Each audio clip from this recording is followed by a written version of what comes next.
MeMonster. Chapter 271. I opened my eyes. Floor 76. Mission type, exploration. Mission objective, search the Imperial Palace Ragnarsars. The mission window appeared on the right side of my vision. This time, the objective was exploration, just as I had expected. The forces defending the Imperial capital had been nearly wiped out on the 75th floor. In that battle, most of the high-ranking officers, including the commander, were annihilated, leaving only a few scattered remnants. The Imperial capital, Bardia. It was the city where the Empire began. Crack! Boom! Debris from the golden roof fell. Fires raged throughout the city. His Highness the Prince, long live! The head of a kneeling soldier flew off. A mercenary with a patchy beard wiped blood from his blade and barked at his subordinates. There might still be some rats left. Find them all and kill them. Yes, sir! In the palace garden, corpses lay scattered between marble columns. The screams of the dying mixed with the thick smell of blood, filling the air. No need to fight. I looked up. Above the twilight sky, a fleet floated, an allied force formed by heroes and the princess's army. The prince's forces had been crushed after the 75th floor, but the allied fleet, determined not to show any complacency, prepared for bombardment. Traitor to 10 million imperial citizens, Friaus al Ragnar, hear this! A thunderous voice echoed from the flagship. The imperial capital is completely sealed. You have no escape. Surrender now and face the judgment of justice. Once again, we declare, under the blessing of the rightful bloodline, Her Highness the Princess, this war ends with our victory. Good grief, how noisy, Velkist muttered, picking at his ear. It's to boost our morale. It's a declaration that we won, isn't it? Jenna nodded as she surveyed the surroundings. The Civil War is almost over now. We'll be back home soon. All that's left is to catch that prince or whatever he is. He's the problem, isn't he? Velkist clicked his tongue. Since the 50th floor up to the 75th, the prince never appeared, even as his loyal subordinates fell one by one. If he had intervened, the war's course would have changed. What's his plan? If his original purpose was liberation, as he claimed, he should have shown himself much sooner. Even now, with the princess's army at his throat, he remained hidden. I'd mulled it over several times, but there was no clear answer. I had to confront him directly to find out. I looked to my side. The garden and passageways surrounded the palace. At the center, a grand gate led to the imperial throne room. And Han! There stood Priya, wearing a silvery white dress. I knew you'd come, Priya said, smiling, a dimple forming at her lips. Dressed in an elegant gown and crown, flanked by vigilant guards, her demeanor was regal. Back on the 60th floor, she had seemed so innocent and naive. Now she exuded solemnity. There was no trace of that little girl left in Priya. Well, she was nearing her 30s now. She had become older than me. Welcome, young. Next to her, Yoshu, sword at his side, bowed his head. His face bore numerous scars, and he had grown a thick beard. He had shed all traces of his youthful fragility. Thanks to you and the heroes, our army has won. Now all we need to do is plant the flag on the throne. There's still one left. Don't celebrate yet. There's only so much one person can do. And no matter what he does, we have nothing to worry about. We have the invincible warrior. Yoshu chuckled. Yoshu, don't burden Han any further. He's already done enough. It was just a joke, Your Highness. I am not Your Highness. At any rate, this wretched war is drawing to a close. Now we must join forces and move into a new era. Open the gate. Creak. At Yoshu's command, the grand gate to the interior of the palace opened. A cold wind blew from inside. The prince should be in here. We should deploy the elite forces immediately. No, I'll go alone. I have things to discuss with my brother. It's dangerous. Please remember, Your Majesty, that your body is not yours alone. It's fine. I'm with the most reliable knight of all. Priya turned to me. Will you wait outside? But if my brother had intended to fight, he would have shown himself already. Trust me, just this once. Can I also ask this of the warriors behind us? Well? Jenna glanced at me. Priya was a primary guard target. Separating from her would leave a significant gap in security. The risk of an attack would increase exponentially. But Priya's words made sense too. If the prince had the will to act, he would have done so much earlier. Even now, with the princess's army at his throat, he remained hidden. I nodded. Thank you, Han. Priya grasped the hem of her dress and bowed to me. Then she walked slowly into the palace. I followed, gripping the sheath of Bifrost. Boom. As soon as we entered, the gate behind us closed. The lanterns hanging on the marble columns lit up simultaneously, illuminating the space. Well, it's not like I came without a plan, I muttered, so Priya didn't hear. Velkist, Jenna, be ready to come in as soon as I give the signal. Keep an eye out for anything suspicious. Understood. Yes, sir. Old man, you get ready to move in as well. Got it. Roderick, the commander of Tonia's aerial squad, responded. That set up basic insurance. Whatever happened, if I could buy a bit of time, reinforcements would soon rush in. Clack. The empty halls of the palace. Priya's heels clicked softly against the marble floor. Han. What? I'm aging. Do I look worse than before? Worse? Not at all. Whew. Then it was worth the effort to maintain myself. Priya looked younger than one might expect. If someone said she was in her early 20s, they would believe it. The answer back then, you haven't made up your mind, have you? That's true. Take your time. I'll make sure not to displease you in the meantime. Priya muttered with a sigh. I may have aged a decade, but... I didn't respond. I only gripped the sheath of Bifrost.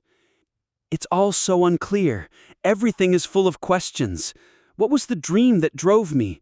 Why did my brother do what he did? And why did you come to us, this distortion?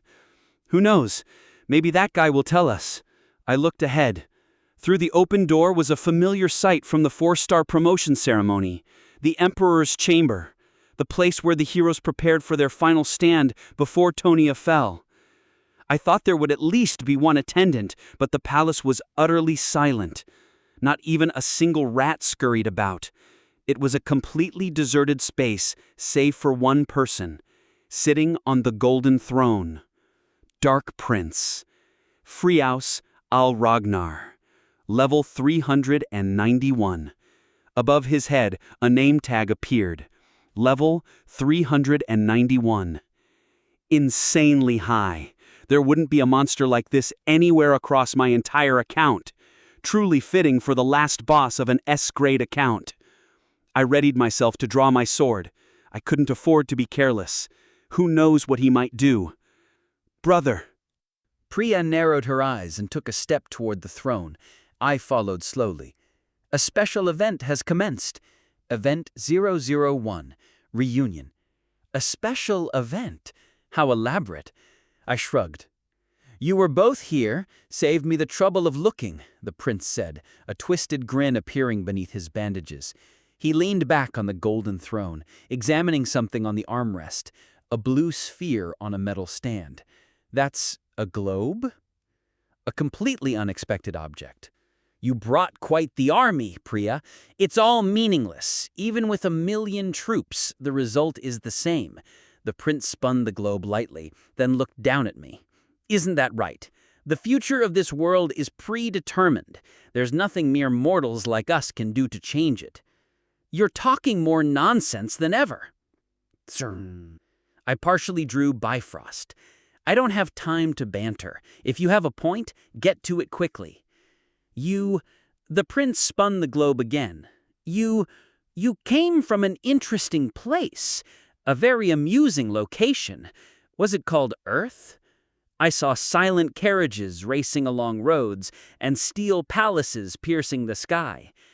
You bastard! Don't look down on me. Even though I ended up as a mere pawn, I still have ways of connecting with the outside world. I had a reliable helper. Shadows rose on either side of the prince. 2 small figures emerged, a boy and a girl in worn-out robes. They looked at me with expressionless faces. Lantia and Schutenberg, ancient beings of Taunia like Halcyon. "Brother, I wanted to know," Thados began, stepping down from the throne slowly. "I was desperate to know. Why did we have to face destruction?" Thados gripped the bandages around his face and tore them off. The flawless side of his face contrasted sharply with the hideous scars left by severe burns on the other half. Black veins throbbed visibly around those scars. Where did those scars come from? "Consider it the price for learning the truth." "What truth, Your Highness? I witnessed the fall of Taunia. I saw burning cities and suffering citizens. But you, Your Highness," the prince spoke again. "Remember." Priya's eyes went blank. Thud. She collapsed to her knees. The prince glanced at my drawn sword and smirked. "Don't worry. I wouldn't harm my beloved sister. I only helped her recall forgotten memories." Forgotten memories? Yes, the memories before Taunia became a mere plaything. The 4-star promotion ceremony. That time when Tel took Priya hostage to forcibly seal the contract. So, this isn't the time to settle things. Even this world is saying so, don't you think? The prince extended his hand toward me. A gentle wave emanated from it, signaling that the system wouldn't allow any closer approach. "What exactly do you want to say?" "Look up, Han." The prince pointed to the ceiling. I directed my gaze upward. At the center of the ceiling, there was a tiny hole. Through that hole, the bright midday sun shone through. I furrowed my brow. I wasn't quite following his words. For hundreds, thousands, even millions of years, the goddess's eye will continue to shine. It will illuminate life across the whole of Taunia. But after tens of millions, hundreds of millions, or billions of years, what then? What are you babbling about? What about the world you came from? A strange glint flickered in Thados' eyes. Do you think Earth, that paradise, your universe, will last forever? His voice carried a hint of madness. The prince reached behind him, the globe floated up and wrapped itself in his grip. Those damned beings. The prince looked down at the globe. Skrrk. The metallic globe began to corrode rapidly, as if time was sped up by billions of times. They've reversed what shouldn't be reversed. He brushed off his hand, the powdered remnants of the metallic globe scattered. 4 more times, I will prepare the stage that suits the final act. The prince snapped his fingers. The next moment, Priya and I were outside the palace gates. "What in the—" Yoshu ran up to us. Priya was still dazed, sitting on the ground with a vacant depression. "What happened inside, Oppa? Why were you suddenly—" "We were expelled by force. I don't think it's time yet," I muttered. It seemed that even a level over 400 couldn't escape the system's restraints. "Your Highness, why—" "She'll resume soon. Take good care of her." Stage clear. Party 1 cannot grow further due to level limitations. Roderick 6-star, Bennick 6-star, Annan 6-star. Rewards: 3 million gold, 4 B-grade royal seals, 13 A-grade black marbles. MVP, Roderick 6-star. Floor 76. I had already expected this would be the prelude to the showdown on the 80th floor, but I hadn't expected it to go this way. "What happened inside?" Jenna's tone was almost accusatory. The light of our return began to envelop me from my feet up. "We talked for a bit." "What could you have talked about? Was it some secret about your birth?" I clicked my tongue. A secret birth was hardly significant compared to what I'd just heard. Out of nowhere, he brought up Earth, stars, the universe, and started spouting nonsense. It seemed like he was trying to give me a hint about why Taunia, or rather Mobius, had faced its doom. I didn't know how he learned it, even with the help of the 2 ancient beings. For a mere monster to uncover such information was unexpected. They've reversed what shouldn't be reversed. I looked up. Crack. Beyond the blurring scenery, a fracture, like a crack on glass, etched itself across the sky. Chapter 272. I wiped the blade with a cleaning cloth. Once. Twice. 3 times. The sword's signature dark luster gleamed even more seductively. Not much time left. The crack I glimpsed in the sky before returning to the waiting room yesterday was a sign. They were coming. The Fragment series. Monsters of the highest grade appearing from the 80th floor and above in Pick Me Up. The Fragment series earned the nickname Balance Breakers for humbling rankers who managed to clear the challenging stages. 5 people across the entire server. That was the number of users who had broken through the 80th floor out of 100 million masters. They were ranked from 1st to 5th place.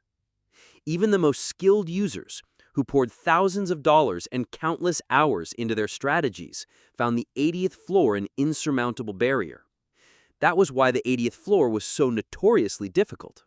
In the end, players either settled for staying on the 79th floor or sought other content besides tower climbing.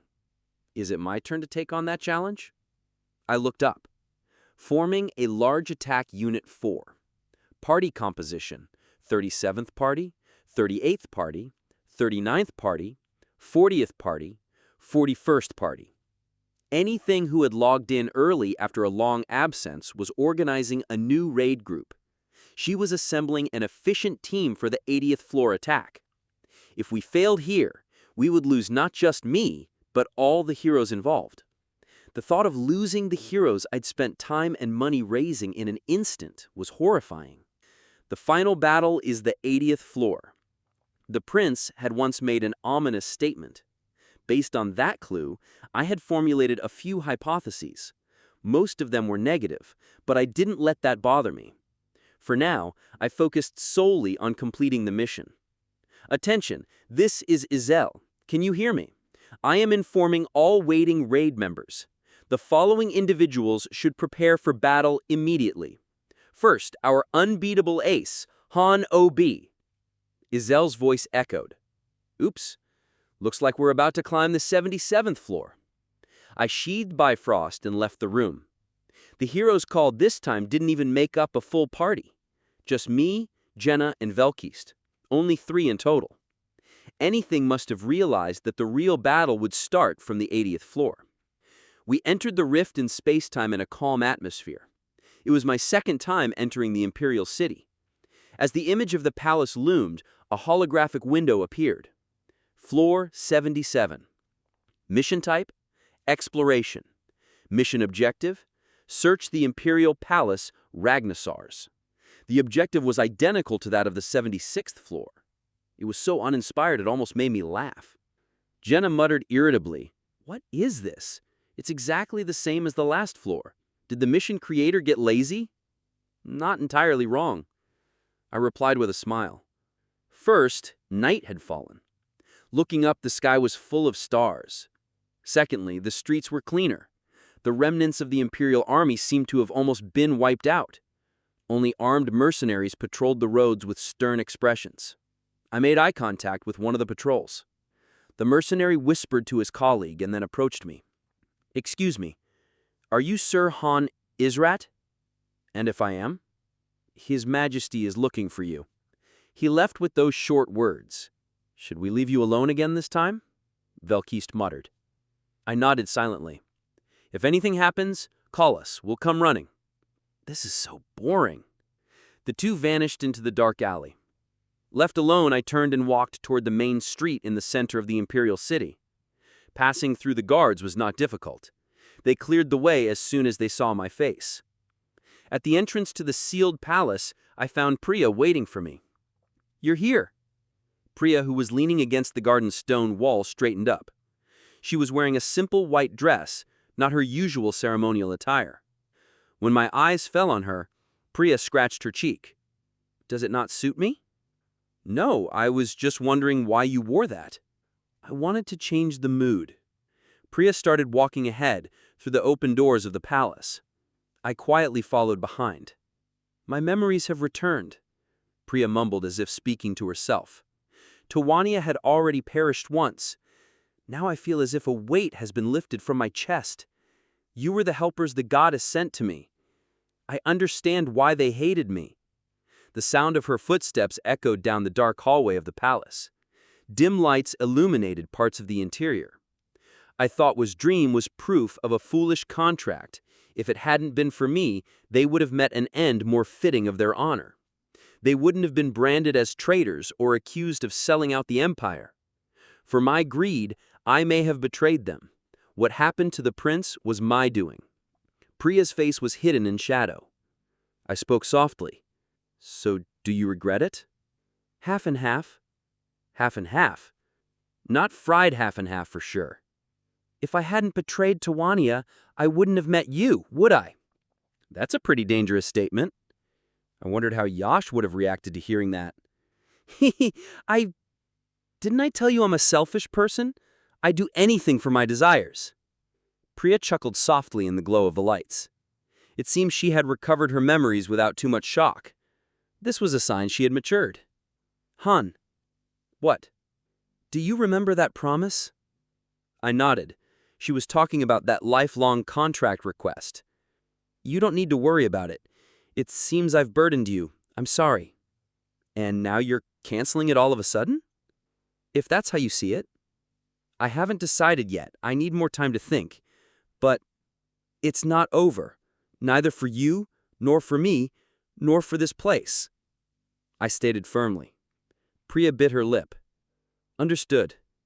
The others are probably waiting. Let's go. I wondered what nonsense they'd spout this time. I opened the doors to the throne room and stepped in. Starlight streamed down through the ceiling vents. I saw the vacant throne. The prince was absent this time. Instead, the boy who had served him stood looking at me. Finally, it's my turn. A boy with a delicate, porcelain doll-like appearance. His cold eyes showed no hint of emotion. My name is Rantia Balser, one of the ancient beings bound by a vow with the Emperor of Tawanya. A greeting to an ancient one, Priya lifted her hem of the dress in respect. Rantia scoffed and approached me. Join us. He got straight to the point.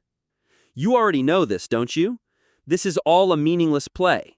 No matter how it unfolds, Tawanya is doomed.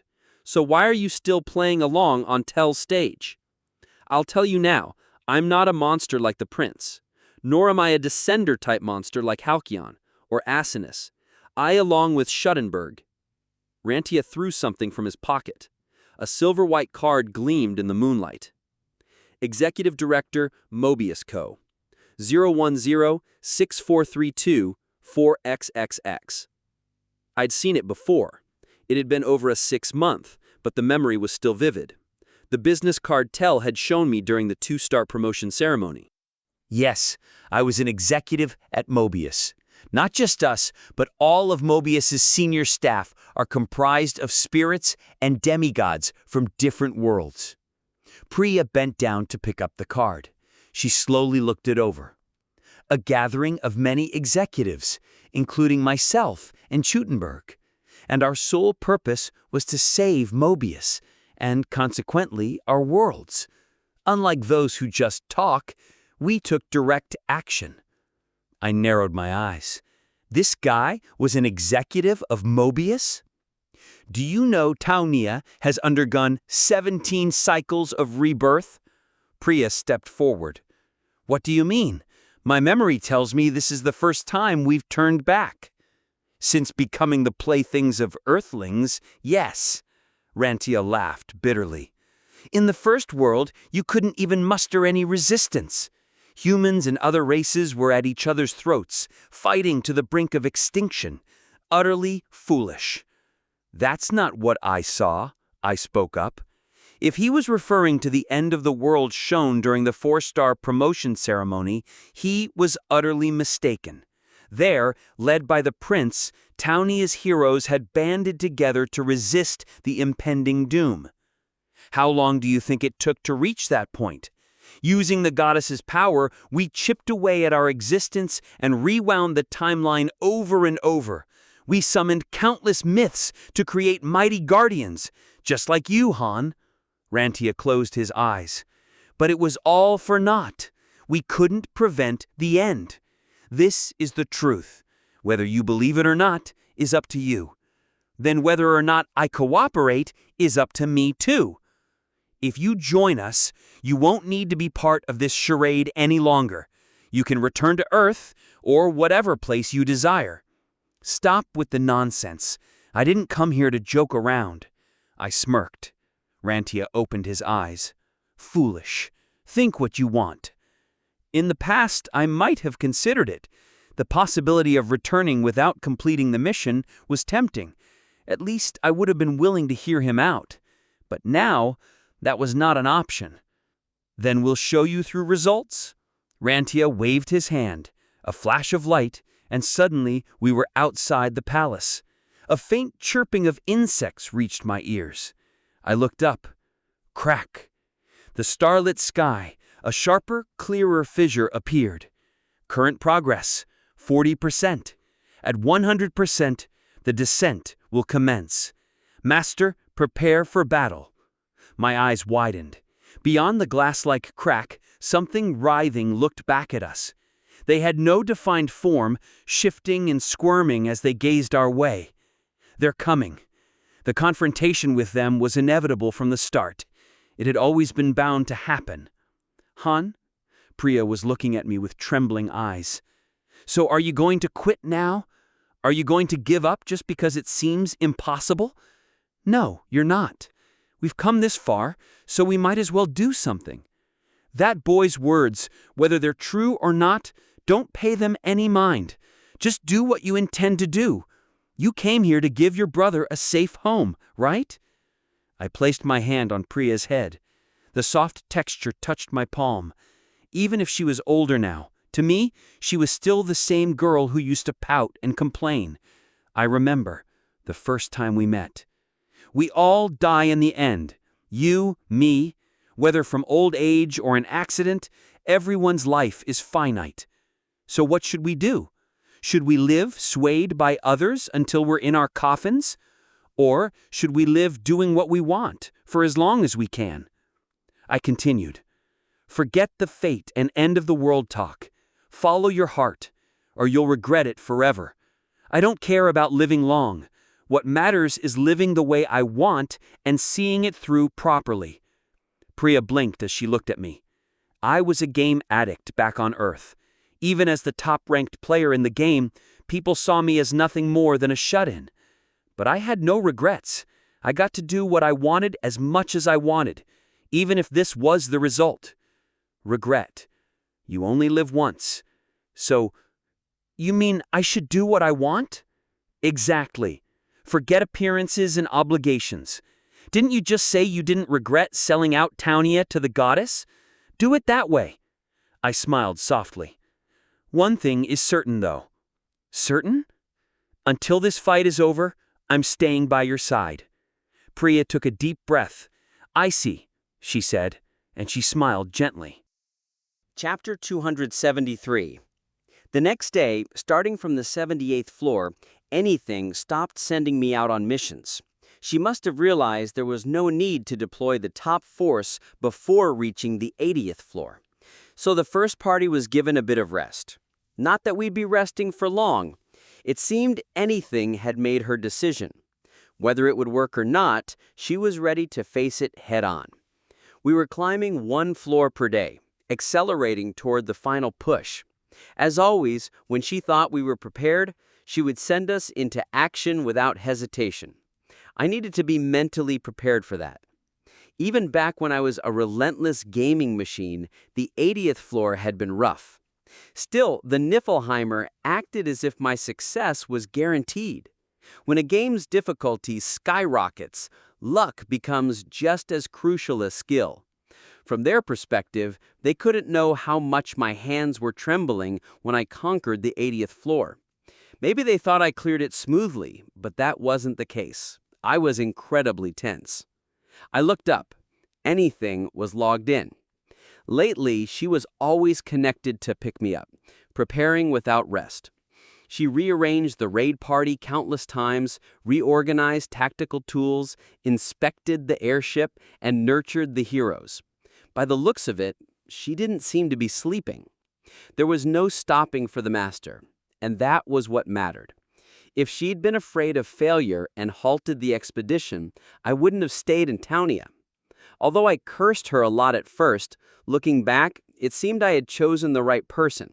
At least she followed instructions well. And she took good care of the heroes, too. I looked ahead at the hall of the mansion. A large metal display case stood there, finally completed. A collection of 1,000 warhorse statues. It was one of my goals before leaving this place. Like collecting stamps, just fighting and training would make life too dull. Although some were lost during an explosive accident, I managed to complete the warhorse collection somehow. Step. I approached the first statue in the display case. Well-tanned bronze skin and a muscular body, its 2 raised hooves exuding wild power. Statue number 37. This one was chosen as the commander of the cavalry. It was the only warhorse that survived the explosion. Its name was Ceres. I chuckled, then picked up a handful of horse statues from the side and put them in my pocket. I rang the bell mounted on the wall. Ding! A clear sound resonated, and a girl in a maid's outfit appeared. She was the exclusive maid assigned by Anything to handle various household chores. "You called me, Master Han?" "I have a favor to ask." The girl bowed deeply. "When I go to the 80th floor, dispose of all these statues." "Pardon?" "You can throw them in the trash or burn them all at once. I'll leave it up to you." Mahan." I turned my back and walked out. "Oh, it's a bit wasteful to discard something given by the master, huh? Perhaps reconsidering." "Then I'll give them to you. Take them all. How's that sound?" The girl's expression stiffened. She finally stuttered as she spoke.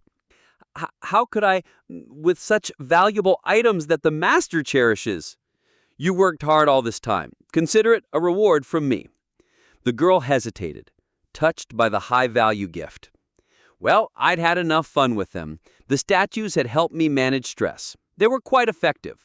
That maid must be under a lot of work stress too, so I hoped this gift would be beneficial to her. I stepped out of the mansion. As soon as I did, a pang of pain swept through my chest. I finally understood how Gibek felt when he killed his own family before heading to Wangsan Ball. It's a shame. No, I shook my head. The warhorses must have been itching to move after being stuck in one place. It would be good for them to find a new owner. Judging by her attitude, the girl would take good care of them. I whistled and rode the elevator down to the lower levels, to a secluded corner of the second-floor plaza. The storage area was located in a hidden spot away from foot traffic. I passed through the guards and went into the depths of the storage. There stood display cases holding the relics of past Taunia combatants. Each case had a nameplate. Among them was Aloka, who died on the 35th floor. The early members, Gede and Hansen, had their places too. Not far from there was Edith, the leader of the second party. I opened the glass case blocking the compartment and placed the horse statues from my pocket inside. No regrets. Letting Gede and Hansen die on the 5th floor, not saving Edith who had been left alone on the burning airship, in the underwater temple, watching her bleed out and die. The last one, a lie. I tried not to leave regrets, but I couldn't avoid them. I often thought about going back to change the outcome. I looked at the high-quality fan and fur coat inside the case, Aloka's memento, the only blemish I regretted over and over. If I closed my eyes, I could still see her being dragged into the deep sea. They said they would bring her back. If I climbed to the top, Taunia would be restored to its original state. But could I still make that promise now? I sat on the chair in front of the display case. "Is there something on your mind?" Tinkle. A cell appeared, scattering stardust. She seemed to have been watching me. "Well, they say when people start doing unusual things, it's near their end. Just tidying up." "Tidying up? I might die on the 80th floor. Just making sure there are no loose ends." "What? You, Loki, die?" "The same Loki who defeated El Cid and climbed to the 88th floor of Niflheimer? Ridiculous." Acel waved her hands vigorously. I didn't respond, just smiled. "Hey, Acel, I've been wondering." "Yeah? What is it? Ask away." I leaned back in the chair, recalling the scene I witnessed during the 6th floor promotion ceremony. It wasn't anything significant, just a glimpse of myself when I was abandoned at the orphanage. So this was more about confirming something. Simple. What kind of person was Han Istrat? Han Istrat? What kind of person was Han Istrat? Han Istrat, not me, the one originally meant to come here. Did he look like me? No, not at all. Asel, sitting on my shoulder, started chattering. That guy was a little kid, not even 10 years old. How could he have any connection to you, Loki? I knew it as soon as I saw the hero list. A little kid? Yeah, you two are nothing alike. You're way different in size and build. Asel flopped her feet as she spoke. Is that so? Yeah, totally. I summarized the situation. I'd been switched with Han Istrat, the default hero here, by the goddess Tel. There was no connection between me and him. The beings of higher and lower dimensions couldn't coexist. A baseless theory, after all. I shook my head. It was just a wild thought. It didn't make sense. None of it fit together. I needed to focus my mental energy on something more productive. For example, my promotion to a 7-star hero. Yes. After reaching the max level as a 6-star, I had attempted the promotion to 7-star. I also had the Book of Reversal. If the promotion succeeded, I would be able to continue the climb under more favorable conditions. However, it was a complete failure. Even with Azel using the Master's authority to check things, the promotion window wouldn't open. It was clear I was missing something, but I didn't know what it was. Looks like I'll have to go as a 6-star for now. Anything wouldn't wait any longer either. I looked to the side. Azel, still perched on my shoulder, smiled at me. What a carefree little creature. I smiled back. Time passed after that. Each day, anything climbed another floor, and eventually she reached the 79th floor. I skimmed through the records of Niflheimer's 80th floor attempts to prepare for the final challenge. The 80th floor would feature at least 3 complex patterns. Anything alone wouldn't be able to handle it. There are 3 major obstacles. The first is the Fragment series. They will swarm the mission field in the thousands. Conventional weapons or magic cannot harm them. They were one of the main reasons many masters failed. The second is the Crown Prince. He would block my path with 2 ancient creatures.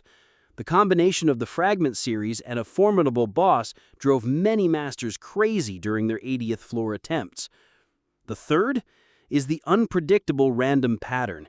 It alters the nature of the mission, introducing sub-goals that constantly shift, disorienting both the master and the heroes. While completing these could aid the mission, the 80th floor was anything but forgiving. This is more annoying than Niflheimer.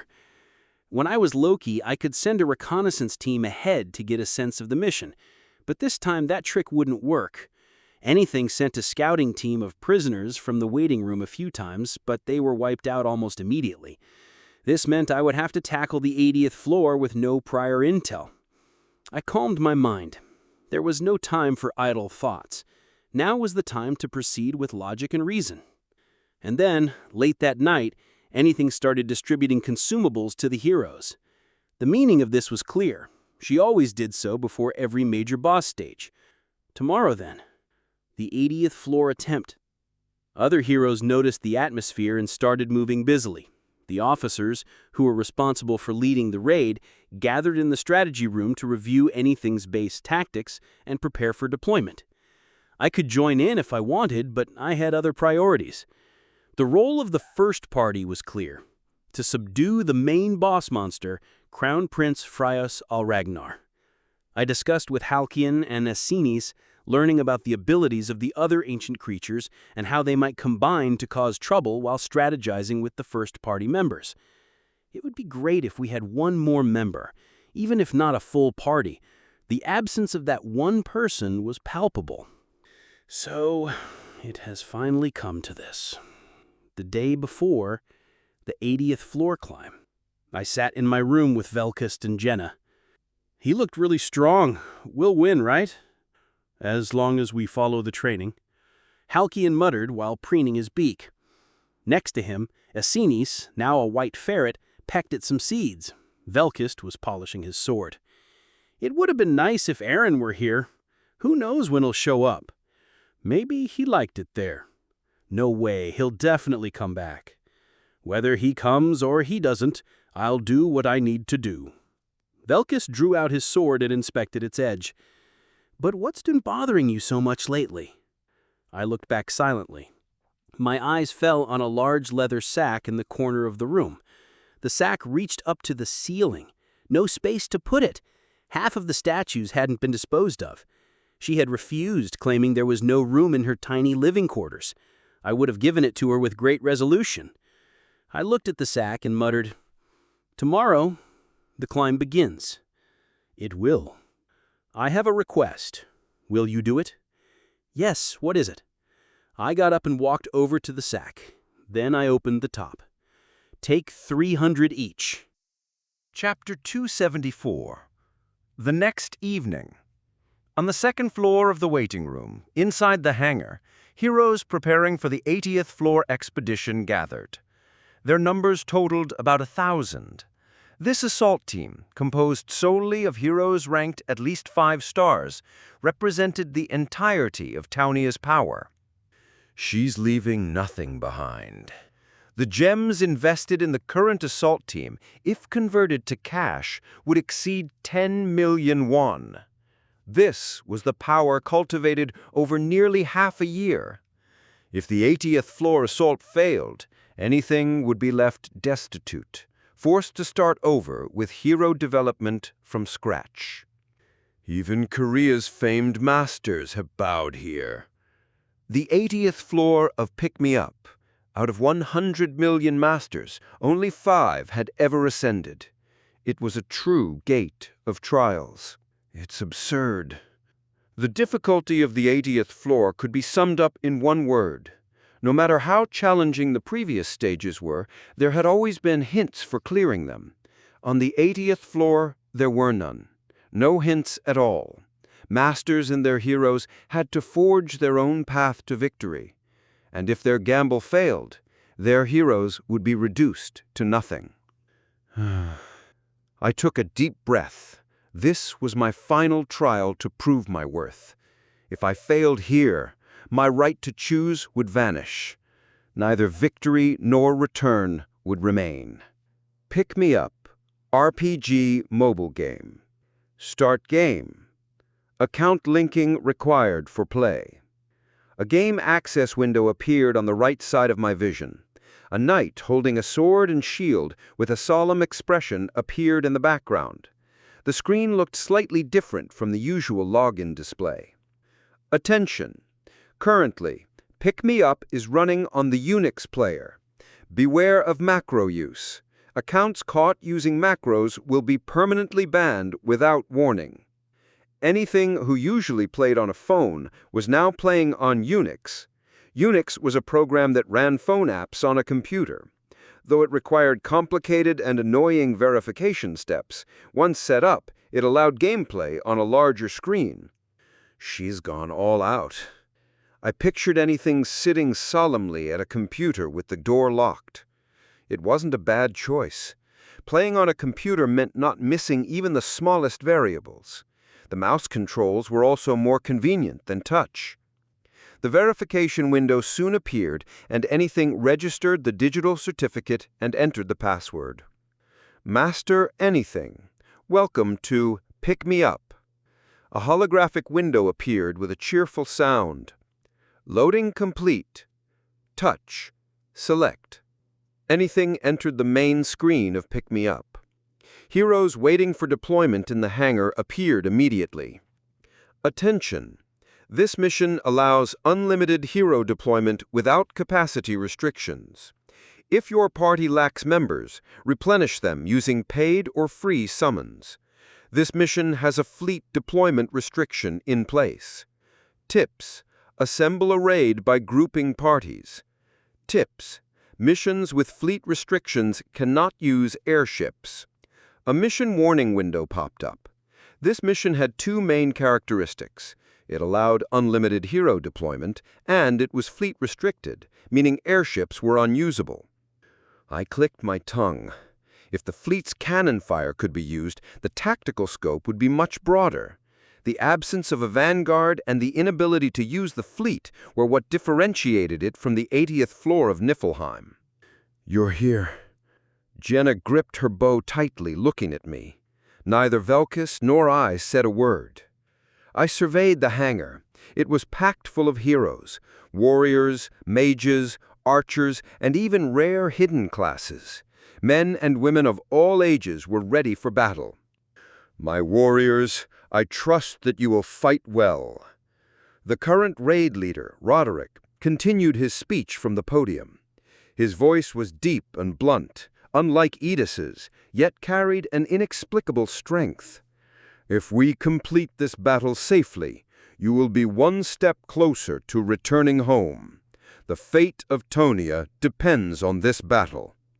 They must have guessed it by now, if they had any sense, why they were brought to the tower and what this mission was for.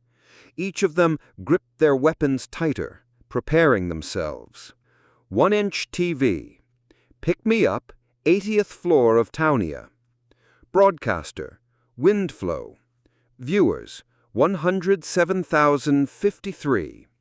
Meanwhile, Anything had set up his final fallback. He's live streaming. Previously, he had uploaded gameplay videos only after clearing missions. Now he was broadcasting live, and at the highlight of Pick Me Up, the 80th floor. The viewership count had reached a staggering 100,000. If you included viewers watching illegal rebroadcasts by other streamers, it would more than double. It was expected in a way. Videos of 80th floor challenges were extremely rare. Even I hadn't uploaded my Niflheim 80th floor clear video. The number of viewers was skyrocketing even as we spoke. The chat moved so fast it was impossible to read. Try 21. Came to watch all the heroes get wiped. Black Cow. Even if they settle for this, they'd live with rancor treatment, here to prove he's a sucker, right? The 80th floor wasn't meant to be cleared. Praise the sun. Praise the sun. Breakhead. Lol. He's insane. Trying to clear the 80th floor? Does he think he's Loki? Nevin 13. I think accounts 1 to 5 are all run by admins. The 80th floor difficulty is seriously weird. No regular player could clear it. Tactical 7. Watch them all die and rage quit. Confirm the game's doom. Let the sales ranking plummet. Lily Zhang. Please fail. Please, please lose. Annihilation. Total destruction. Kill them all. Most viewers were there to watch anything fail. Nothing is as sweet to a third party as watching someone else's painstaking work crumble. Occasionally, supportive messages appeared, but they were quickly buried by the flood. I turned my attention away from the stream. What they would see would be an edited version of the real experience. The simple graphics couldn't capture even 1% of what I actually saw and felt. Are you ready? Roderick's voice came through my earpiece. It seemed his pre-battle speech was finished. Attention! This mission is extremely difficult and may require significant time. Ensure you have enough spare time and that no tasks are pending before you start playing. Once you start, you cannot go back. Optional mission. 80th floor. Do you really wish to proceed? Yes. No. Click. I tightly gripped the hilt of Bifrost. Yes. Anything touched the deployment button. In the corner of the hangar, Iselle appeared in a burst of stardust, twirling her hands. "Ah, let's go!" Beads of sweat appeared on Iselle's forehead. Concentrating hard, she stretched her hand out. "Open! Dimensional rift!" Woo! A giant, mirror-like dimensional gate appeared. "All forces, move out!" At the front of the hangar, the standard-bearer raised the red flag and stepped into the gate. Following the command, 1,000 heroes began to enter the mission in sequence. Let's go too. I stepped forward. The goal was the mirror, standing dozens of meters ahead. Preparation was complete. All that was left was conquest. Clearing the 80th floor would make full mission completion achievable. Beyond the 81st floor, the difficulty wasn't particularly steep. Remember what we talked about yesterday. No matter how impossible it looks, there's always a way, right? At least half of the people here will die. Don't let it affect you. Just focus on our task, object capture and special target elimination. Velkist muttered. I nodded. The basic war effort would be left to Roderick and the Master. We needed to prioritize what only our party could do. So it begins. Crackle. Crimson lightning sparked from my shoulder. Halcyon clicked his beak and spoke. The future of Townia rests on this mission. We are with you. Win and win well. Halcyon vanished as a bolt of lightning. I smirked slightly and walked forward. AZ, Cirrus-chan. Nihaku, Master, good luck. It seemed like every kind of viewer was watching. I hated being a spectacle, but there was no helping it. A beam of light from the mirror soon engulfed my entire body. That familiar feeling of levitation, it felt like I was being pulled into the depths of the ocean. Time passed and I opened my eyes. The bright midday sky came into view. Current progress, 99%. When it reaches 100%, descent will begin. Master, prepare for battle. A fissure appeared in the sky, as if processed with CG. Beyond the crack, countless eel-like shapes writhed. I looked down. The golden rooftops of the palace glittered in the sunlight. Below them, Priya, Joshua, and the commanders of the Imperial Guard were assembled. To your positions. As soon as we arrived on the field, the heroes dispersed in perfect unison. They moved to the eastern, western, southern, and northern gates of the capital, forming a defensive line to repel any advancing enemies. The guards raised their weapons and stood ready. I leave the main strategy to you. Handle it well.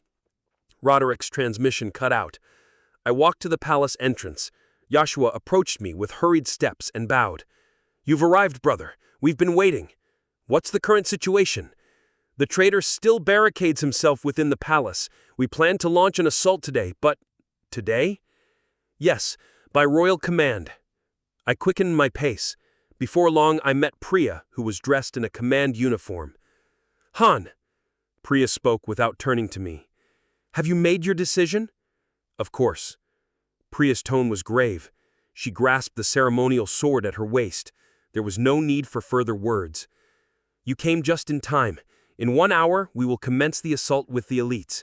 The goal is to subdue and capture the prince. This must end before the situation worsens. Priya looked up.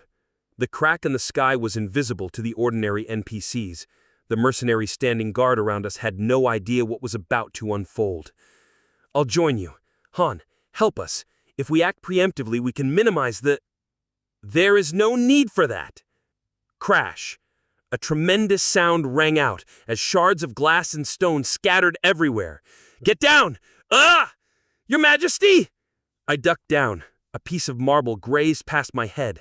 A cloud of dust, accompanied by wind, swept over us. I opened my eyes wide. Beyond the shattered palace wall, the Prince Freos sat on the throne. Beside him stood a young boy and girl, both upright. You finally show that detestable face! Joshua sprang up from the rebel, the blade of his sword pointed at the prince's face. Do you think such atrocities will be forgiven just because you share the royal bloodline? Millions have shed tears of blood under your tyranny. No more! Not forgive. That's right, Joshua growled. Freo spoke with a disinterested tone. And what will you do if you don't forgive? I'll personally hang you from the gallows. Let all watch your end. All. Look around you, Freos.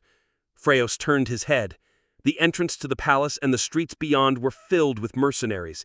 Their eyes burned with hostility as they stared at the prince, weapons drawn. All I see are specks of dust in need of swiping. Freos stood, letting his cloak billow. At last it ends. Fulfill the contract, Freos. The boy and girl chattered in clear and resonant voices. The prince smirked and raised his fist to the sky. Crack. The fissure in the sky grew sharper. Current progress, 99%. When it reaches 100%, Descent will begin. The deep, unsettling sound drilled into my brain. The sky looked ready to fall apart. Not on my watch. Priya raised her sword high, a golden aura wrapped around her body. Dimensional sword, Lusrada, awakens. A brilliant glow radiated from Priya's blade. I remembered it well. The fusion of the 3 keys that had shattered the egg of chaos in an instant back on the 50th floor. Priya clenched her teeth and swung the dimensional sword with force. Flash! The light emanating from her sword sealed the crack.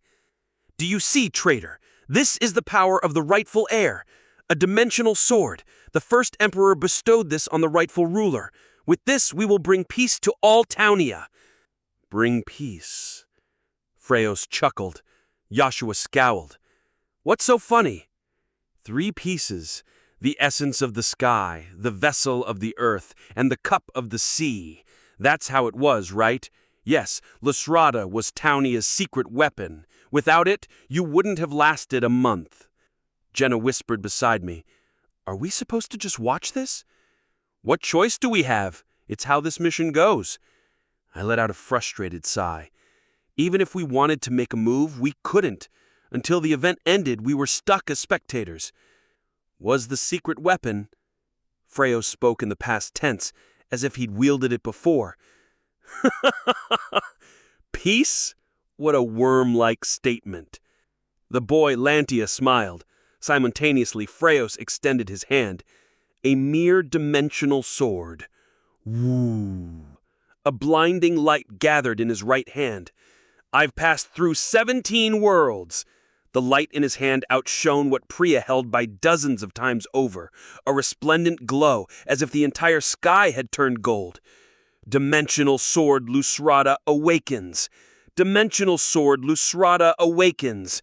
Dimensional sword Lusrada awakens. Dimensional sword Lusrada awakens. Dimensional sword Lusrada awakens.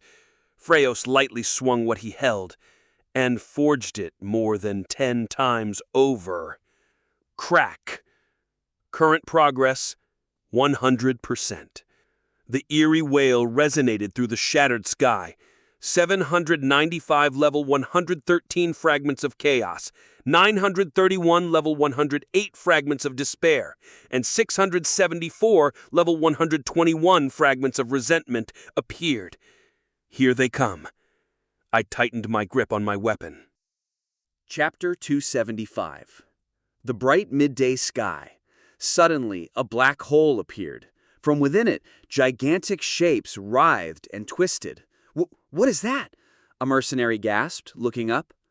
The mercenaries, who had been confidently surrounding the prince, instantly shifted from confidence to shock. Your Majesty! Do not panic, Priya, who had collapsed, barked an order. She coughed and forced herself to stand. Joshua, I have a request. Speak, Your Majesty. Gather the troops and move them outside the capital. What do you mean by that? Those creatures won't only attack the capital, but all of Townia. If not us, then who will protect the people? Priya's eyes were half open. Evacuate as many Imperial citizens as you can. That is an order. And what about Your Majesty? Do not worry. I have heroes by my side. Joshua looked at me, and I nodded. After a moment's hesitation, Joshua bit his lip.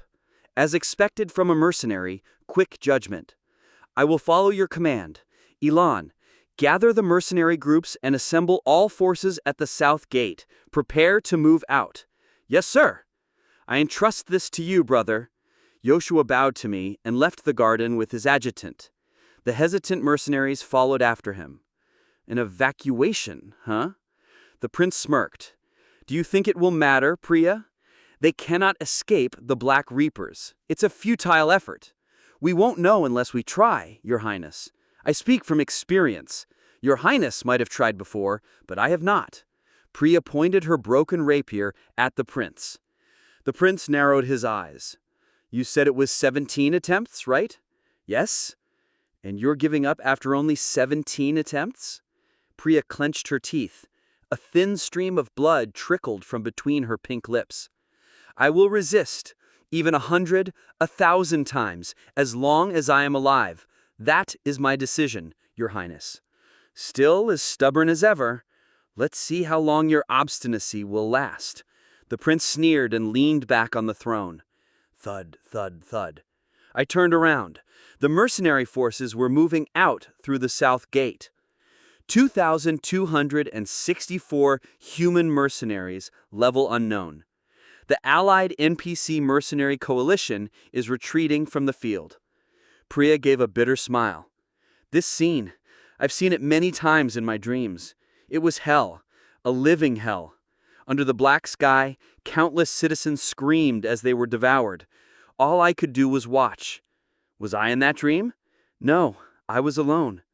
Then things will be different this time. Priya looked back at me. Han, speak. Help me. Of course.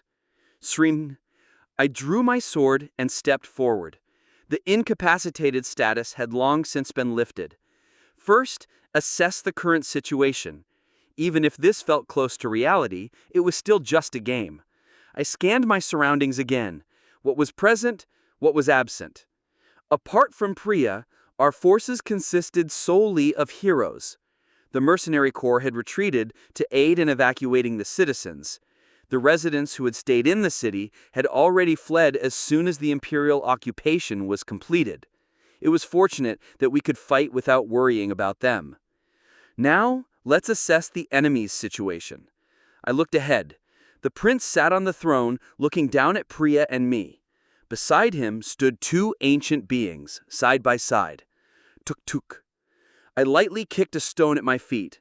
The stone bounced along like a skipping stone before hitting an invisible wall and falling. No access. It seemed the prince wouldn't intervene in Phase 1. This meant our immediate targets were the incoming fragment series. A message should pop up soon. I narrowed my eyes. Warning, warning, warning. Red text appeared on anything's control panel. It didn't stop at just 3 warnings. The alerts multiplied until they threatened to cover the entire screen. Warning, warning, warning, warning, war. The warning pop-ups that filled anything's display began disappearing one by one. A composite warning message, one that only appeared in ultra-difficult missions. Ret 321. Look at this difficulty rating, LOL. Is this a bug? Andante, andante. Doomed game? It already is doomed. The chat filled with the usual jeers. I took a deep breath. Floor 80. Mission type, composite. Objective, unknown. Sub-objective, survival of special NPC Priya Al Ragnar. A composite mission type. It didn't specify what needed to be done. So it's like this. I touched my earpiece. Is reconnaissance complete? Any noticeable objects? Nothing stands out. No statues of goddesses, no peculiarities, Roderick responded. It was as I expected. Before starting the mission, I had told them to scour the field for anything that could aid the mission. So there's nothing, for now. At least, there's nothing at the moment. In that case, gather the forces at the Imperial Palace. We're going to defend for now. A siege? Yes. The main objective was unknown, but the sub-objective was clear. The survival of Priya. Do you remember the mission on the 5th floor? I muttered, looking up. Oh, surviving against thousands of goblins? Think of it as something similar. We hold out until variables arise. Those aren't goblins. Well, that depends on what we do. Phew. I took another deep breath. The heroes scattered across the capital were gathering. Then, warning. Chaos is beginning to descend. Ooh! Something surged out of the black hole. 795 level 11 fragments of chaos. They're coming. The fragments, shaped like massive blobs of slime, fell to the ground. Random trait activation. Chaos initiates hyper-evolution. Boom! Random trait activation. Chaos initiates hyper-evolution. Boom! The first wave of enemies landed on the capital. As soon as they hit the ground, the fragments split apart like amoebas. 519 level 53 corrupted goblins. Geek! Dozens of goblins emerged from each fragment. Their red eyes gleamed as they advanced towards the capital. What are those? Priya's jaw dropped. Well, it would be shocking to see slime creatures morph into monsters. 2,643 level 53 corrupted goblins. In an instant, a goblin horde filled the main street. It's a random trait. A random trait? I mean, they have different patterns every time they come. Let's see. This time the traits are immortality and self-evolution. Damn it. Only the most troublesome one showed up. I spun my sword. Fortify your positions. Roderick thrust his command sword outward. First corps, guard the north gate. Second corps, the south gate. Third corps, the west gate. As for the east gate, we'll take it.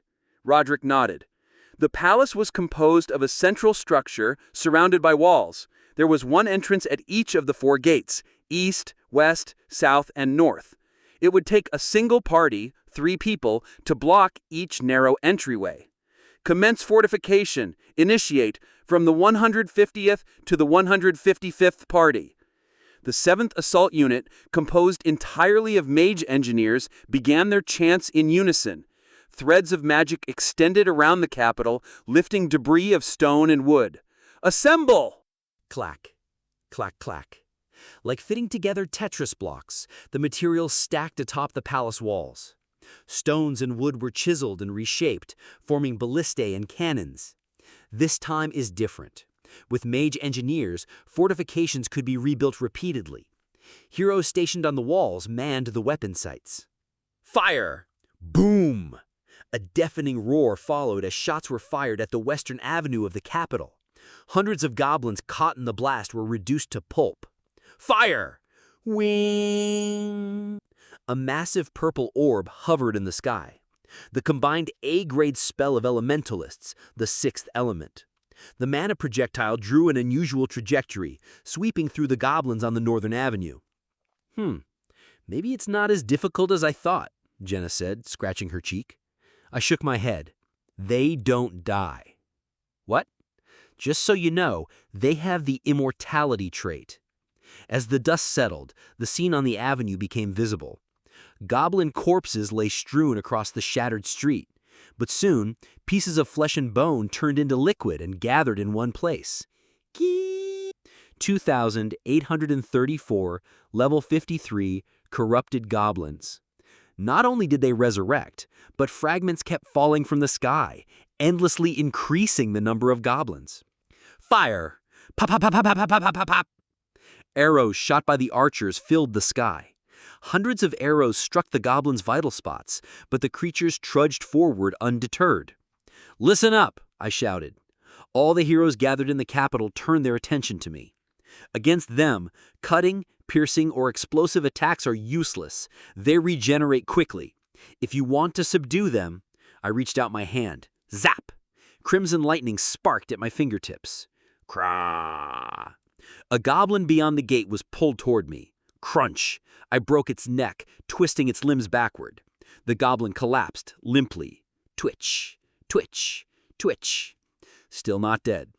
Well, even so, they were still goblins, the lowest tier monsters. Annoying, sure, but immortality wasn't a major problem. Not for me, nor for the Townia heroes defending the other gates. But the real problem was, warning, certain entities have begun self-evolution. Far away, several goblins exhibiting strange movements burst out in a spray of blood. Black tar-like solids pierced their green skin. Soon, their forms changed. 18 level 54 corrupted orcs. Towering like adult men, these orcs were muscular and wielded axes. They were second-tier monsters. Warning, certain entities have begun self-evolution. The evolution didn't stop there. 9 level 59 corrupted lizard men. Warning, certain entities have begun self-evolution. Warning, certain entities have begun self-evolution.